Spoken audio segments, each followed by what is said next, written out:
From the CAL FIRE Information Center, I'm Connie Guerrero with the CAL FIRE report for Monday, August 16, 2021. Fire activity remains elevated across the state, with 274 new fires sparking across all jurisdictions last week.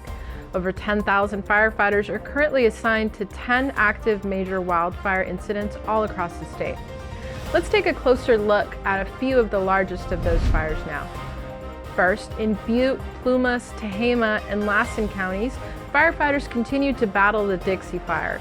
The Dixie Fire has grown to over 517,000 acres since sparking back in the middle of July, making it the second largest wildfire in California's recorded history. It's also been an extremely destructive fire, with over 1,100 structures destroyed to date, making it the 14th most destructive wildfire in California's history. Critical fire weather in the area has continued to make the Dixie Fire a challenge for firefighters, and evacuation orders and warnings remain very dynamic. Residents are urged to remain vigilant in staying aware and informed with the latest evacuation information, as orders can change at any time. You can find a link to an up-to-date evacuation map for the Dixie Fire on our website at fire.ca.gov. First, click on the Incident Information graphic, click on the Dixie Fire on the statewide fire map, and then click Incident Details. Firefighters currently have the Dixie Fire at 31% contained.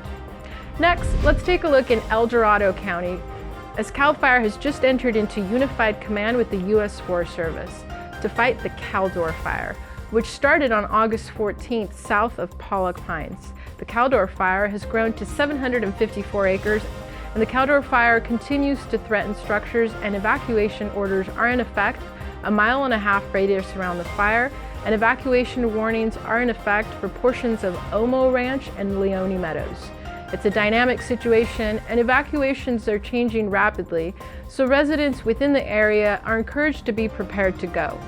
Visit readyforwildfire.org for tips on being ready to evacuate. Next up, in Siskiyou County, the Klamath National Forest is battling the river complex. The river complex is made up of a group of fires that sparked by lightning on July 20th within the Salmon Scott River Ranger District of the Klamath National Forest.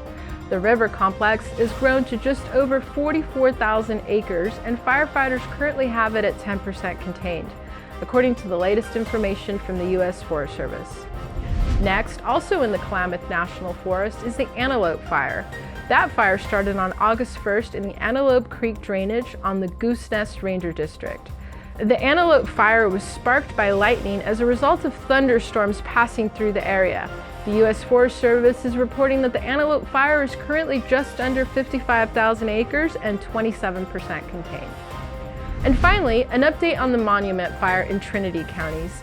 The U.S. Forest Service continues to battle that fire, which is currently just over 97,000 acres and 10% contained.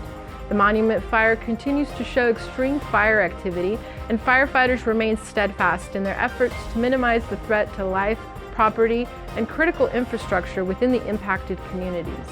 Switching over to fire weather headlines for the week, we're looking at some elevated fire danger once again this week due to high winds, low humidity, and critical flammable vegetation, particularly across much of central and northern California. Those winds should lessen after Wednesday in many areas, but humidity is expected to remain low into the weekend. As always, for the latest information on wildfires across the state, be sure to visit our website at fire.ca.gov.